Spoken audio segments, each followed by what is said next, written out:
Yeah, my name is Bill Curtis, and I came to Miami in 1948, and shortly after that I bought a boat and started fishing in Biscayne Bay. I was in photography at that time. I used to run all around Florida Keys, doing the advertising photography for Evinrude outboard motors at that time.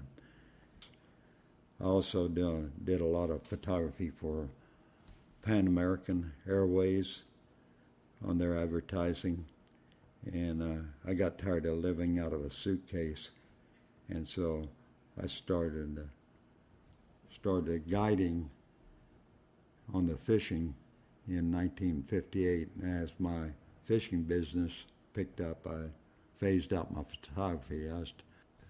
And the fishing was so fantastic in all of Biscayne Bay and the Florida Keys, and over in the Bahamas too, where I also did some guiding. It was just unbelievable in Biscayne Bay, and so I lived on Key Biscayne. I started living on Key Biscayne in 1958. I moved there from South Miami, and the bone fishing was fantastic, and that was I had a lot of requests to take people out for bone fishing at that time.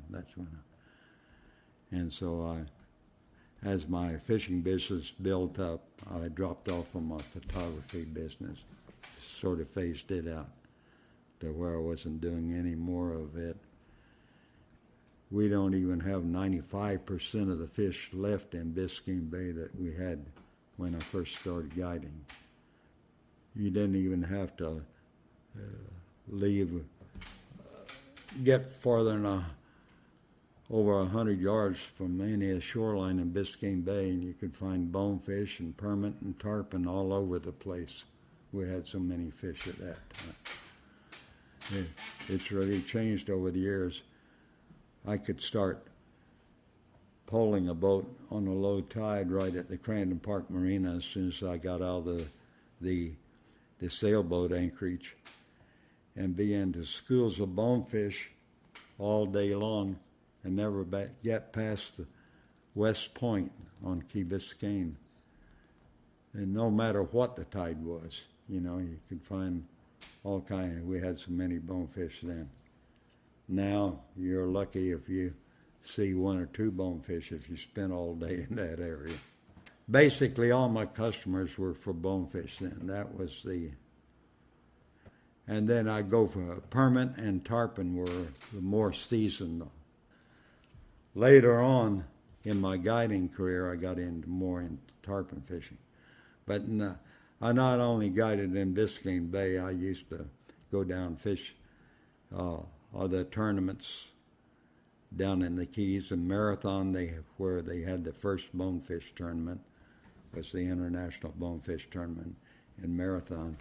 And I started going down there to fish those tournaments and also take clients down there fishing too. Stu App was even guiding down there at one time. I used to go down there, and he'd have more people than he could handle for fishing, and I'd go down there and participate in charters with Stu at that time. Also, I even would go down to Key West, and they had such fantastic tarpon and permit fishing on the flats west of Key West. There weren't any other guides that even fished that area until I finally made a American Sportsman film with Kurt Gowdy. And after that, other guides found out about that fishing. At that time, when I used to go down in the 60s, early 60s, and to Key West and those places there, sometimes I'd spend the whole month of April or May in Key West just running charters. Because there were just no other guides there, I'd just line up a whole month's load of charters and fish every day of it while I was down there. Probably some of the best permit fishing and tarpon fishing in the world at that time. As the years went by, commercial netting just took the food supply, and trapping took the food supply from all those permit and tarpon and bonefish too, and the fish populations decreased by over 95%. And Vic Dunaway, when he first came to Miami, he used to write about me quite often. Of course, there's only one other guide that even went for bonefish in Miami at that time, and when I started guiding, and he only fished out of the Miami Marina, and he never went any farther than Norris Cut to find all this bonefish, But he didn't even fish the way I did for him. He'd just stake out and throw baits out blind and wait for him to hit. He didn't even carry a push pole in his boat. When I started guiding, I started pulling for them and fishing them for them completely visual.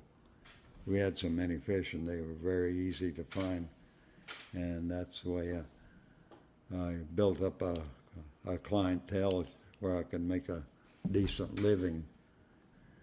And also later on, I developed a polling platform, which is standard equipment on all boats now. So I was the first guide to ever put a polling platform on my boat. That's because I fished so many fly fishermen. I wanted to give them the bow of the boat to fish. Most guides at that time poled their boat from the front of the boat, and they would give their clients the back of the boat to fish out of. And of course, when they was fishing there, their fly lines were always getting tangled up in the motor controls and stuff like that. So that's why I always pulled my boat from the back, and so my clients wouldn't have their lines all fouled up when they went to cast to a fish. And I used to stand on the motor on calm days. And then as I started getting older, I was afraid I was going to fall off that motor and really hurt myself. So that's why I came up with the idea of the polling platform. So I went and saw Bob Hughes, which I was fishing out of Hughes Bonefish at that time, and told him what I wanted to put on my boat and how we could build it up. Gave him a drawing, and so he had the first polling platform made by pipe welders who built tuna towers for boats. And when I first put the first polling platform on my boat, that's when I'd go up and fish the month of, I was fishing up at Homosassa during the tarpon season on the month of May for those giant tarpon, where they call a lot of records up there, where all the big light tackle records are from. The first time I went up there, the other guides were laughing at me. One of them asked me, said, "What you got on there, Curtis, a fish cleaning table?" I told him, "No, it's to keep the motor in the shade. It makes the run cooler." They were all laughing at me then. They're not laughing anymore. Now it's standard equipment on all the flats boats, the polling platform. So anyway, I was just lucky I lived through when we had those huge populations of fish all through the Florida Keys. Now, some days it's pretty hard to find a bonefish, even between Key Biscayne and Soldier's Key in a day's fishing. One of the most famous people I've fished over the years was Ted Williams when he had his own tackle company in Miami. I first met him because I did advertising photography for his tackle company. And then when I started guiding, then he had chartered me to take him out fishing, mainly down in the Florida Keys and Key West. I'd take him down there fishing. And he was one of the top fly fishermen in the country at that time. He won the first Gold Cup tournament, which was the first fly rod tarpon tournament. And he was an excellent fisherman. Besides Ted Williams, other famous people I fished was Jimmy Doolittle, Captain Eddie Rickenbacker, fished him over the years.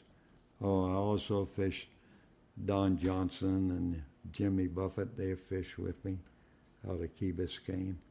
Don used to fish with me a lot when he was doing those Miami Vice series. He'd go out with me every once in a while then.